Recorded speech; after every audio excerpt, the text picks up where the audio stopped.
Is some bottled water worth screwing over an entire island? Fiji Water's business practices might not be as pure as its product.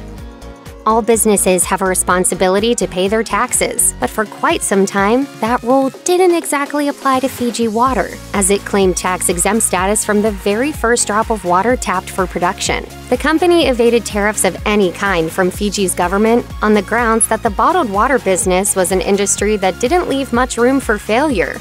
That argument ended up sticking for an entire decade. This was far longer than what the initial agreement called for, as the exemption was supposed to end altogether by 2008. Eventually, the company's tax-free status ended when the Fijian government imposed new regulations on bottled water companies in 2010, though there was some resistance. In total, Fiji Water paid 764,000 Fiji dollars, or roughly 431,000 American dollars in water taxes. Companies trademarking a symbol or phrase makes sense in a lot of cases. Just consider the iconic Nike swoosh and the slogan, "Just do it." But trademarking the name of an entire country? That takes some nerve. Fiji Water apparently isn't afraid of testing the limits of intellectual property, as it's actually trademarked the word Fiji, although only the stylized, capitalized version that's printed on the bottle. Furthermore, there's also a patent for the design of the distinctive square bottle. A big corporation lording over the little guys is nothing new. But Fiji Water has taken it to some new extremes. Because of their registered trademark, Fijian citizens have become entangled in legal troubles for printing the word on bottled water that they've produced themselves. Mohammed Altaf, the owner of Aqua Pacific Water, is one such individual who experienced legal pushback after including Fiji in his brand name. As he told Mother Jones in 2009, it's just like branding a water America Water and denying anyone else the right to use the name America. Fiji Water propelled the island nation to international stardom upon making its way across the globe in the late 1990s. Subsequently, that led to mineral water becoming the country's top export, a distinction it's held comfortably ever since. Nah, son, get the Fiji. Evian is gross. Prior to the rise of bottled H2O, Fiji's biggest industry was sugar, which encountered a massive boost in the mid-20th century with the government-run Fiji Sugar Corporation, as well as special trade deals with the European Union. Factors like new pricing regulations and emerging industries have impacted sugar's long-term success. Fiji Water then quickly became a crucial part of the country's economy. Considering that the company reportedly reaps $43 million in revenue every year, it isn't shocking to discover that it forms the economic backbone of an entire country. Fiji Water's founder is David Gilmour, a Canadian business tycoon who's worn many hats over the course of his career in the tourism sphere. Some of his most notable pursuits are reportedly in the fields of real estate and gold mining, and the bottled water business wasn't his first rodeo with the Republic of Fiji. In fact, his relationship with the South Pacific Island goes back decades and involves the field that he seems to thrive in the most: the hospitality industry. Before Fiji Water was tapped from volcanic rock below the earth, Gilmour established a chain of hotels in the late 1960s called the Southern Pacific Hotel Corporation. He launched the venture with his business partner Peter Monk and garnered generous funding from investors to bring the resort to life, including powerful elites like Saudi princes. The enterprise enjoyed prominence in the region, including a particularly extravagant location within Fiji itself. His investments in Fiji aren't just limited to the business world, as he also actually owns an entire private island on Fiji called Wakaya. Celebrities endorse a variety of products, and you can certainly include fancy bottled water on the list of things that the rich and famous love.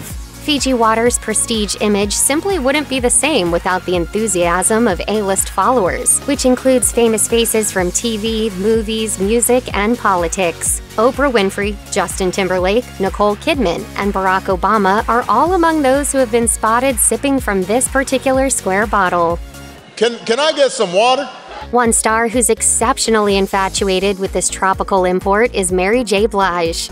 A tour rider of hers from 2006 that was obtained by the Smoking Gun shows exactly how dedicated the singer is when it comes to obtaining her favorite beverages. For starters, she specifically requested Fiji Water over the bottomless selection of bottled water brands. Under the extensive list of demands for her dressing room was a request for 12 large bottles, 1.5 liters of water that could only be Fiji.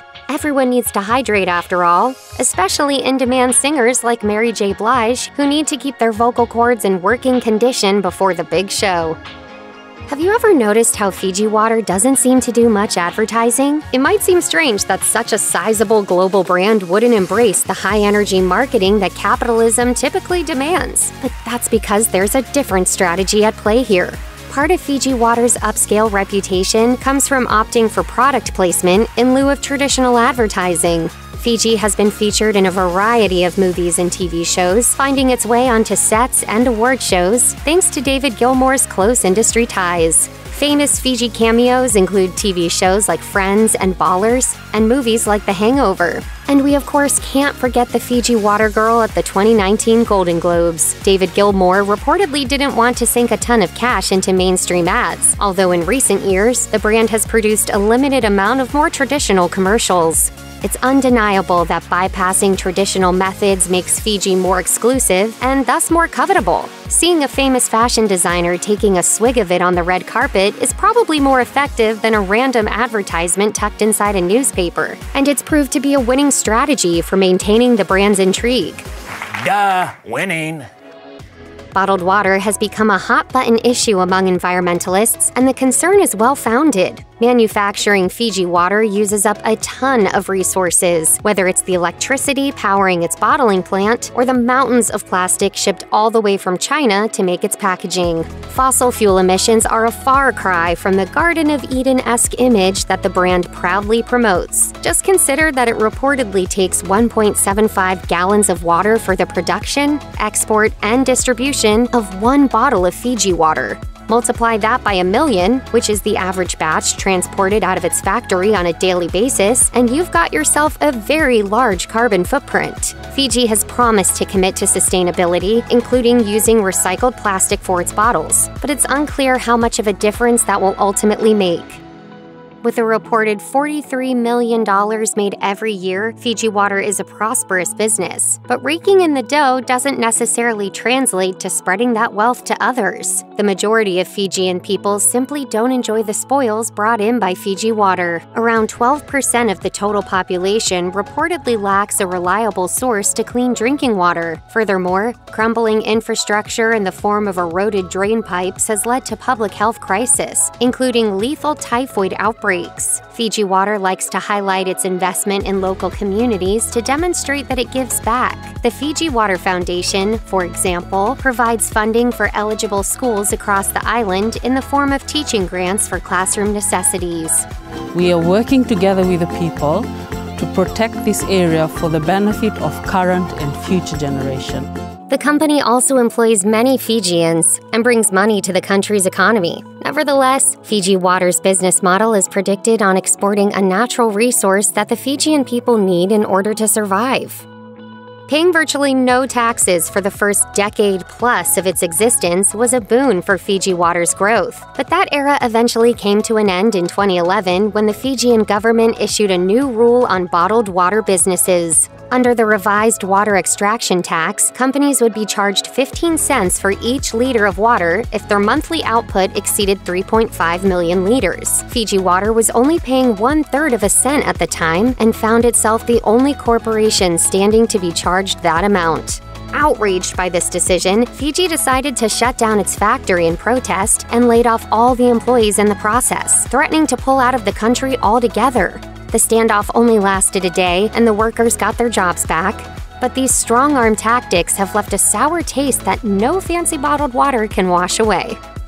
Companies that portray an eco-friendly image without delivering on substantial promises are committing what's referred to as greenwashing. Fiji Water has been criticized for this practice to the point that it's even faced legal trouble for it. In 2011, a California woman sued the company for falsely perpetuating the claim that its products were carbon negative, when reality showed otherwise. The issue reportedly originated from Fiji's 2007 pledge to reduce carbon emissions by 120% through an extensive conservation program that included planting trees across 2,000 acres of the South Pacific region. I'm trying to save the planet here. The problem was that Fiji Water wasn't actually carbon negative. Instead, it was allegedly utilizing future numbers in a system known as forward crediting. as their goals wouldn't actually be met until the year 2037 at the soonest. Essentially, Fiji was prematurely claiming credit for an outcome that hadn't yet occurred and marketing its water to reflect that, thereby manipulating consumers' trust to sell a higher-priced product. The company's current sustainability page does not mention its past carbon-negative promise. Cleveland, Ohio has been the butt of jokes for seemingly the entirety of its existence. Its drab architecture and lackluster athletics have granted it a particularly unfortunate nickname, the Mistake by the Lake. Fiji Water attempted a similar burn in 2006 when it ran a series of print ads punching down on the city and its water supply.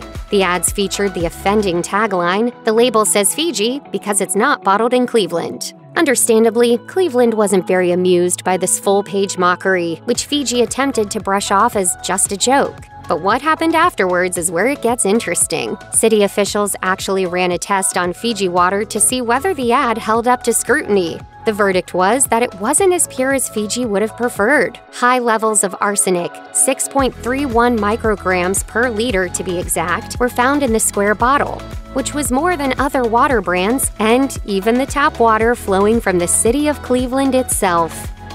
German composer Hans Zimmer has set the tone for several Hollywood blockbusters, including Dune and Christopher Nolan's Batman trilogy.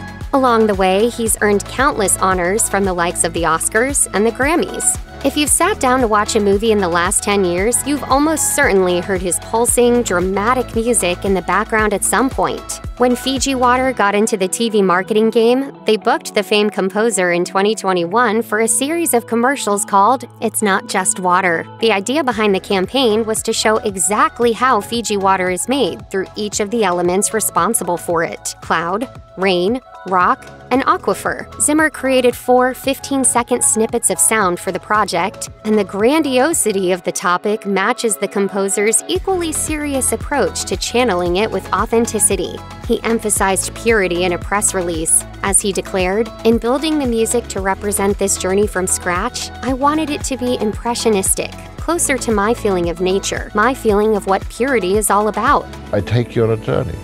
The water takes you on a journey. If Fiji is looking for some big budget attention, then nabbing one of cinematic music's all-time greats is certainly the way to do it.